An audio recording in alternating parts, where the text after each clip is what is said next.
नहीं है, मैंने सुना है फिल्म अच्छी है, लेकिन मेरे इलाके में दूर दूर तक कोई थिएटर नहीं है, तो मैं कैसे जाके देखूंगा? क्या मैं करूं कि मैं वो फिल्म देख सकूं जिसकी मैंने इतनी तारीफ सुनी है? मैं देख ही नहीं पाता। और भी वजह है जिसकी वजह से लोग फिल्म नहीं देख पाते थिएटर में। कुछ लोग उस वक्त जब थिएटर में चल रही है फिल्म या रिलीज़ होती है तो कुछ लोगों की तबीयत ठीक नहीं होती, कुछ लोग एल्डरली होते हैं। अलग जो थिएटर्स हैं वो शायद सबसे बड़ी वजह है।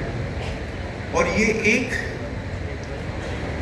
जो कोशिश है मेरी वो ये है कि मैं सिनेमा को घर घर में ले जाऊं, मैं सिनेमा को हिंदुस्तान के गांव गांव में ले जाऊं और हर ऑडियंस तक हम पहुंच पाएं। और ये डेमोक्रेसी है ऑडियंस के लिए कि वो कौन सी फिल्म कब देखना चाहे। जब आप डिजिटल पे हैं, यूट्यूब पे हैं, वीडियो ऑन डिमांड या पेपर व्यू पे हैं, तो आप अपना समय तय कर सकते हैं आपको कब देखना है। आप अपनी जगह तय कर सकते हैं आपको कब देखना है, किसके साथ देखना है। ये सारा फ्रीडम आपको मिलता है। तो ये सारी वजह थी जिसकी वजह से मुझे लगा कि ये एक आइडिया है जिसका वक्त आ गया है। हम लोग पिछले सालों में जब से कोविड आया है हम सुन रहे हैं कि थिएटर के फुटफॉल्स कम हुए हैं, लोगों की आदतें बदल चुकी हैं। और ये सिर्फ हिंदुस्तान में नहीं है, ये दुनिया भर में हम ये ट्रेंड देख रहे हैं कि फुटफॉल्स थिएटरों में कम होते जा रहे हैं। आई सपोज कि इंटरनेट, डिजिटल, सेल फोन आने के बाद, स्मार्टफोन आने के बाद हमारी जिंदगियां बदल चुकी हैं, हम एज ह्यूमन बींग्स बदल चुके हैं।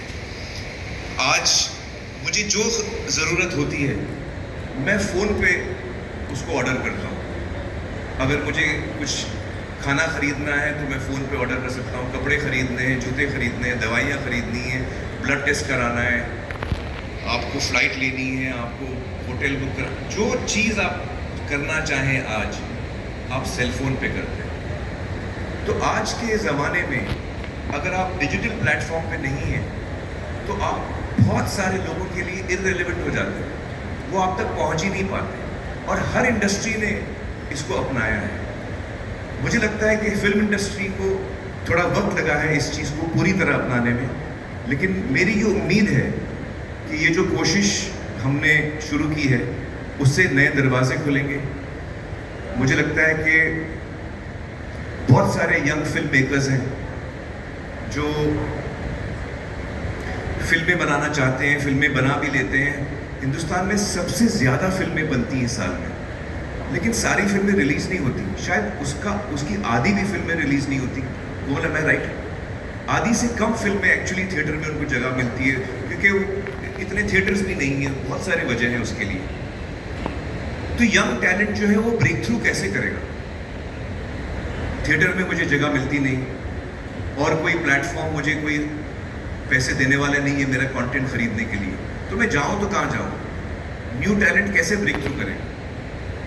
ये एक मौका मिलता है न्यू टैलेंट का कि आप जब आपने अच्छा कंटेंट बनाया और वो लोगों को पसंद आया तो वो दौड़ेगा, वो एक से दूसरा आदमी बात करेगा, जिसको हम वर्ड ऑफ माउथ बोलते हैं। लगता है कि यार हमको जो कहना है हम कह नहीं पाए। मार्केट फोर्सेस हैं, कभी कभी और भी वजह हैं जिसकी वजह से हम जो कहना चाहते हैं करोड़ हर महीने में नहीं, हर दिन में। तो तब मुझे एहसास हुआ कि ये जो मैं सोच रहा था उसका मुझे फाइनली आंसर मिला है कि अगर मैं यूट्यूब पे आऊँ, इंटरनेट के ज़रिए मैं हर जगह पहुँच सकता हूँ और यूपीआई आने के बाद इलेक्ट्रॉनिक पेमेंट्स हर हिंदुस्तानी कर सकता है। तो फाइनली मुझे उसका जवाब मिला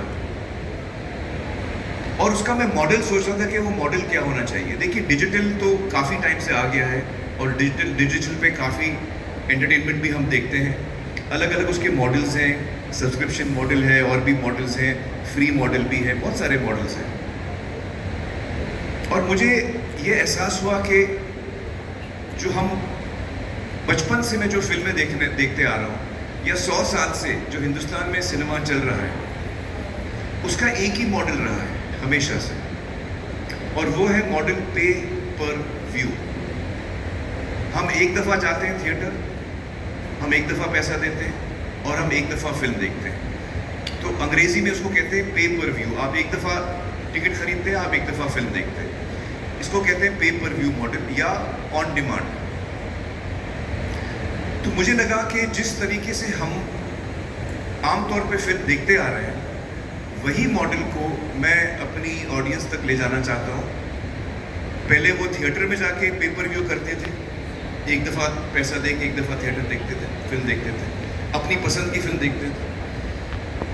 और वही सुविधा, वही फैसिलिटी मैं हर एक हिंदुस्तानी तक पहुंचाना चाहता हूं। और मुझे समझ में आया कि ये मॉडल पेपर व्यू का जो आज तक चला आ रहा है, वही मॉडल मैं कंटिन्यू करना चाहूँगा यूट्यूब पर। और इसी सोच से कुछ महीने पहले मैंने आमिर खान टॉकीज़ लॉन्च किया। आमिर खान टॉकीज़ कुछ महीने पहले लॉन्च हुआ, उस पर काफ़ी मटेरियल है जो आप देख सकते हैं। उसका नाम मैंने टॉकीज़ इसलिए रखा था क्योंकि मुझे पता था कि कुछ महीने बाद मैं अपनी फिल्म यहाँ पे रिलीज़ करने वाला हूँ। तो ये जो मेरा एक सपना हमेशा से रहा है, एक क्रिएटिव इंसान होने के नाते मेरा ये सपना हमेशा से रहा है कि मैं हर हिंदुस्तानी तक पहुँच सकूँ और हर हिंदुस्तानी तक पहुँच सकूँ एक किफ़ायती दाम में, ताकि वो अफोर्ड कर सके। उसकी चॉइस है कि वो कौन सी फिल्म देखना चाहता है, लेकिन कम से कम as cinema makers, as film makers, हम कम से कम अपनी ऑडियंस तक पहुंचने की कोशिश तो करें। उसके अगर आपके पास स्मार्ट टेलीविज़न है तो आमिर खान टॉकीज़ आपके दीवार पर है। अगर आपके पास कोई डिवाइस है तो आपके टेबल पर है। अगर आपके पास स्मार्टफोन है तो आपका थिएटर आपके हाथ में है। प्राइस पॉइंट तय किया है इस फिल्म के रिलीज़ के लिए, वो है 100 रुपये। मैं चाहता हूँ कि ये फैमिली फिल्म है। मैं चाहता हूँ कि फैमिली साथ में बैठ के देखें। 100 रुपये की फिल्म में अगर आपके परिवार में 4 लोग हैं तो 25 रुपये पर हेड में आप फिल्म देख सकते हैं। और वो फिल्म जो आपको देखनी है, ये नहीं कि हर फिल्म आप देख रहे हैं। जो फिल्म आपको अच्छी लगती है, जिसका ट्रेलर आपको अच्छा लगता है, जिसके बारे में आपने अच्छी बातें सुनी है, तो आपको पता है कि यार ये अच्छी फिल्म देखने जा रहा हूँ मैं, थिएटर में आ चुकी है। मेरा फर्स्ट स्टॉप हमेशा थिएटर रहेगा। थिएटर में आ चुकी है और थिएटर के बाद थिएटर में सिर्फ सितारे ज़मीन पर का उदाहरण ले लेते हैं। हमारा थिएट्रिकल जो रन है वो कंप्लीट होने तक हम करीबन 80-90 लाख या 1 करोड़ लोगों को दिखा पाएंगे थिएटर में। 80 लाख और 1 करोड़ के बीच में ये फिगर कहीं आके बैठेगा। बाकी हिंदुस्तान, बाकी के लोग कहाँ देखेंगे? तो ये मेरी तरफ से कोशिश है कि मैं काम कर रहा हूँ, जो मैं क्रिएटिव काम कर रहा हूँ, वो मैं हर एक हिंदुस्तानी तक पहुँचा पाऊँ। मेरा डिसाइड कर सके उसे कब देखना है नहीं देखना है, जो उसको जैसे वो सही समझे। लेकिन कम से कम हम एक जरिया बना रहे हैं ताकि हम हर हिंदुस्तानी तक पहुँचें। ये एक अटेम्प्ट है। सिनेमा जो कोविड के बाद नीचे जा रहा था, मुझे लगता है कि ये एक विन विन फॉर ऑल हो सकता है। ये फिल्म मेकर्स के लिए एक विन हो सकता है।